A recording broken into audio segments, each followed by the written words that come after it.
Bismillahirrahmanirrahim. Dia semata yang memiliki nama-nama yang husna dan sifat-sifat yang mulia.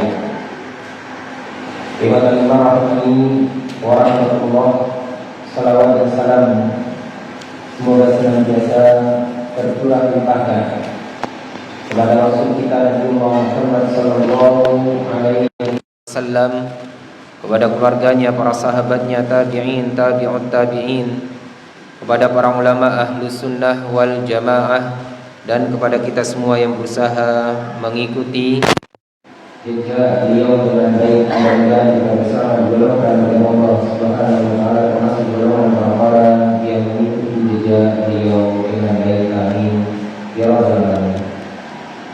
Lewat lima rahmani wa rahmatullah, kita akan lanjutkan kajian kita dari kitab Taysirul Karim Ar-Rahman fi Tafsir Kalamil Mannan, apa yang kita kenal dengan tafsir As-Sa'di.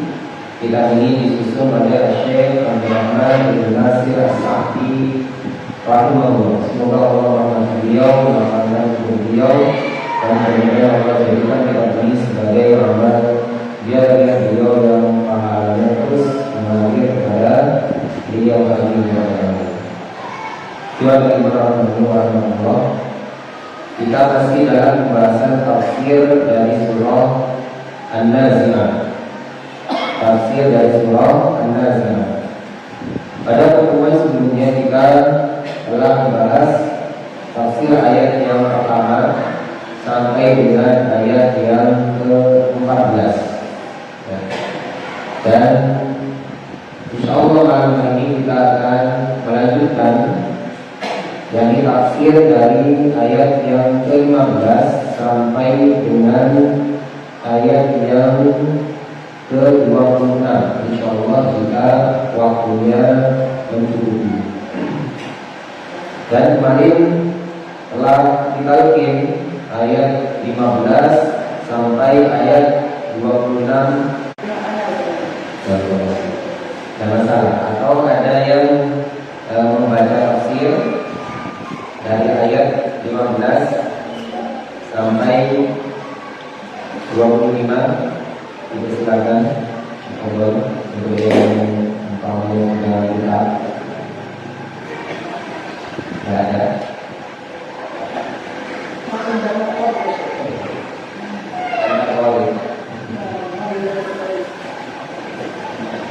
Silakan yang siap. Tidak ada. Dan ada yang bawa kitab ya. Jadi sambil menunggu ini ya, mungkin laptopnya nanti bisa mungkin ya. Langsung saja kita bahas tafsirnya ayat 15 sampai 25. Baik. Barakallahu.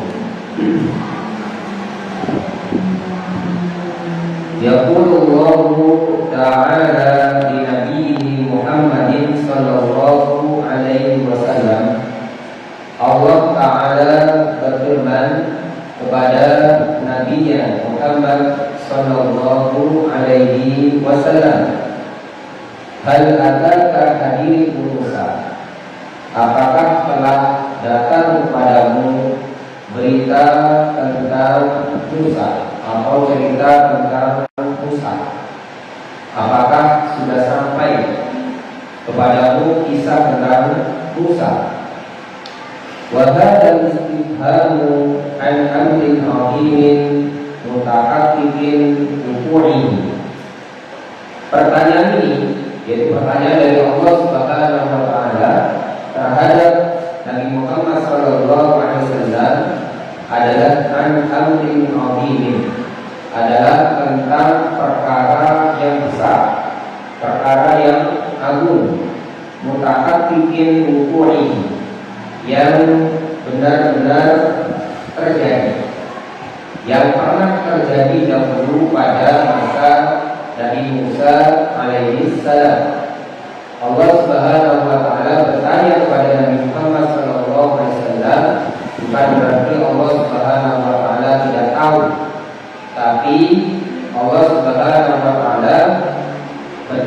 kepada Nabi Muhammad SAW, hal ataka hadithu Musa, untuk menggugah perhatian Nabi Muhammad SAW tentang pernah ada kisah atau cerita ya pada masa Nabi Musa alaihi salam.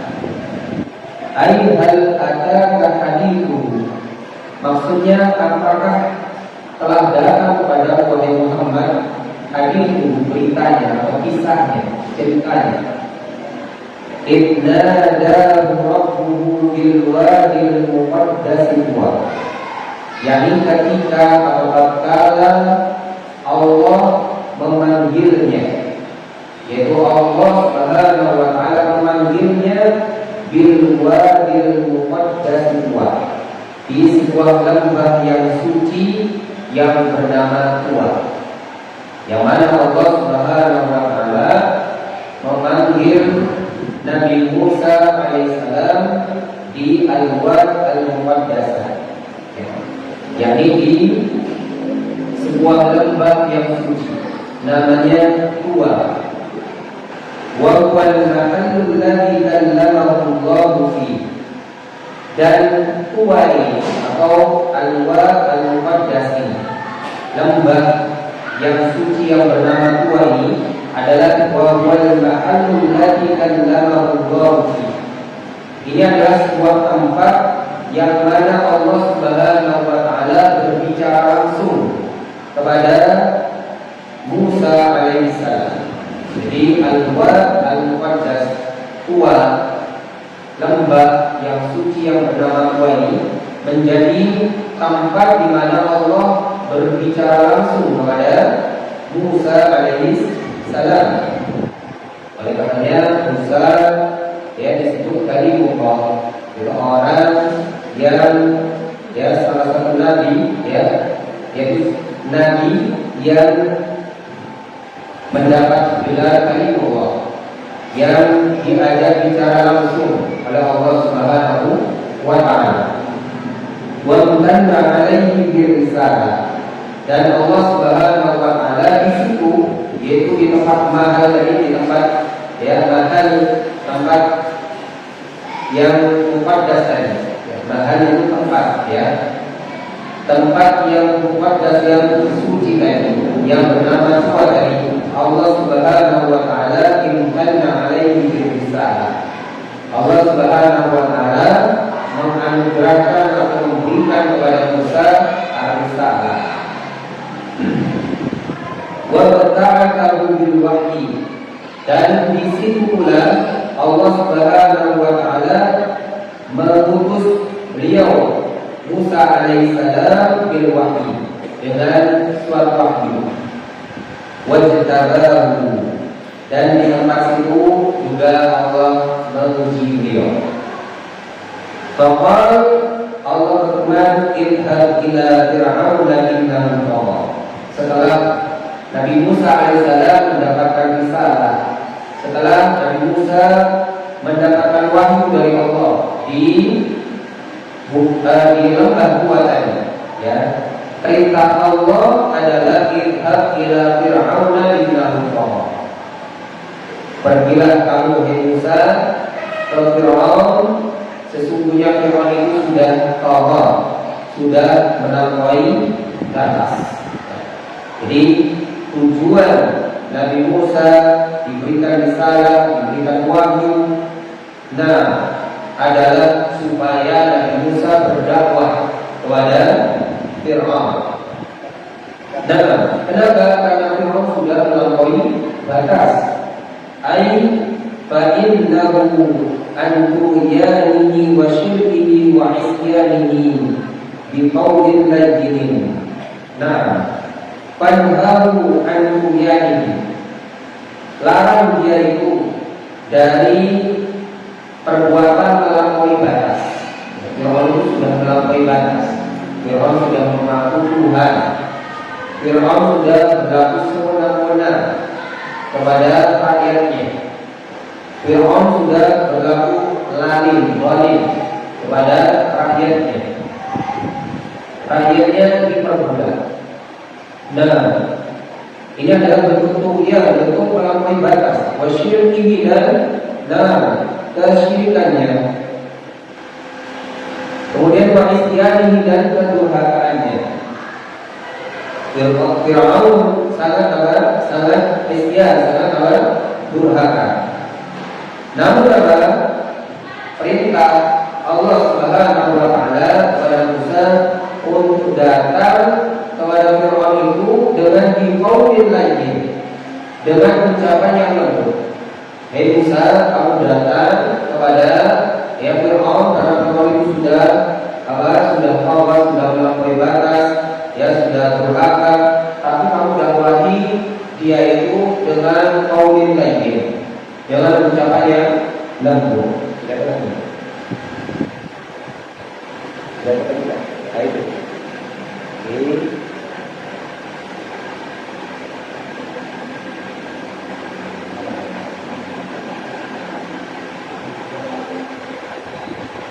Di qaulin lain itu baris ketiga sebelah kanan, baris ketiga dari atas. Di qaulin lain, sudah betul. Baris ketiga dari atas. Di qaulin lain. Nah, itu. Nah, jadi tetap Nabi Musa disuruh untuk menemui Fir'aun dengan qaulin lain, dengan ucapan yang lembut, jangan kasar-kasar mendakwahi Fir'aun. Wa khitabin latifin, dan dengan penyampaian yang lemah lembut. Nah, jadi perintah Allah Subhanahu wa taala kepada Musa. Padahal Fir'aun ini adalah orang yang sangat durhaka. Kedurhakaannya tidak main-main, mengaku Tuhan, mengaku Tuhan, dan semua rakyatnya diperbudak. Dia melakukan kezaliman yang sangat besar terhadap rakyatnya. Tapi ternyata, Musa disuruh datang kepada Fir'aun dengan ucapan yang lembut, dengan penyampaian yang lemah lembut. Padahal Fir'aun ini adalah orang yang sangat durhaka. Kemudian la'allahu yatadzakkaru aw yakhsha. Tujuannya apa? La'allahu yatadzakkaru aw yakhsha. Mudah-mudahan dia Fir'aun itu menjadi ingat dan takut kepada Allah Subhanahu wa ta'ala. Mudah-mudahan jangan kamu Musa datang kepada Fir'aun, kamu dakwahi dengan lemah lembut, kamu sampaikan dengan ucapan yang lembut. Mudah-mudahan dia menjadi ingat, mudah-mudahan dia menjadi takut kepada Allah Subhanahu wa ta'ala. Dari sini dapat diambil pelajaran bahwasanya tidak boleh kita menyerah di dalam berdakwah. Padahal Fir'aun ini sudah mungkin menurut akal kita ini sudah bisa didakwahi, tapi harus tetap ada usaha. Meskipun nanti Fir'aun ujung-ujungnya tetap tidak menerima dakwah Nabi Musa. Jadi tetap diminta oleh Allah Subhanahu wa taala untuk mengingatkan Fir'aun. Mudah-mudahan Fir'aun itu nanti jadi yatadzakkar atau yakhsha. Faqul lahu, maka katakan kepada Fir'aun itu, hal laka ila an tazakka, adakah keinginan bagimu untuk membersihkan, untuk mensucikan dirimu? Ini adalah ucapan yang lembut dari Musa kepada Fir'aun. Hal laka ila an tazakka, adakah keinginan bagimu untuk mensucikan, untuk membersihkan dirimu? Ay hal laka fi khaslatin hamidah wa mahmadatin jamilah. Apakah engkau ingin memiliki akhlak yang terpuji dan mahmadan jamilah, satu yang terpuji lagi indah, yang mana yang ada masukiha kullallah, yang berlomba-lomba, orang yang memiliki mata hati atau akal pikiran itu untuk mendapatkannya, untuk memperoleh ya khoslah hamidah atau makna jamilah, akhlak yang mulia, akhlak yang indah. Wa hiya an tuzakki nafsaka wa tutahhiruha min danasil kufri wa tughyan. Yang mana dengan makna jamilah tadi itu dapat mensucikan dirimu dan dapat membersihkan dirimu dari kufri, dari kotoran kekufuran dan tughyan, dan dari sikap melampaui batas, ilal iman wal amal salih, kepada iman dan kepada amal salih. Apakah kamu ada keinginan untuk mensucikan dirimu, untuk membersihkan dirimu? Yang ini dengan cara kamu memiliki akhlak-akhlak yang terpuji, sifat-sifat yang mulia.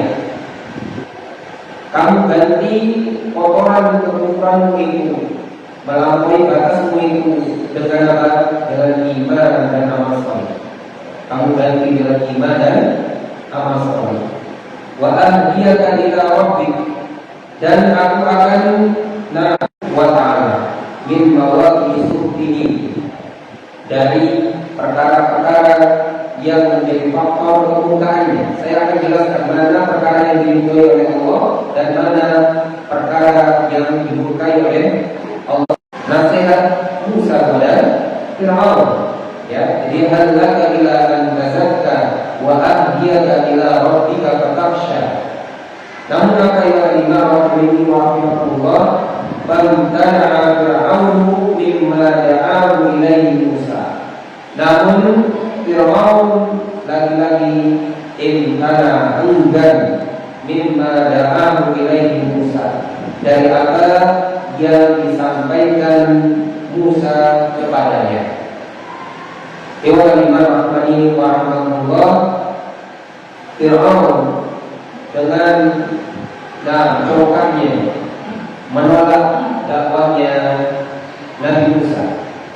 Padahal Nabi Musa sudah berusaha berucap dengan lembut, menyampaikan dengan lembut, tapi ya karena memang ya Fir'aun itu sudah congkak, membangkang, sudah kufur, sudah dakwah Nabi Musa tidak merasuk ke dalam hati Fir'aun.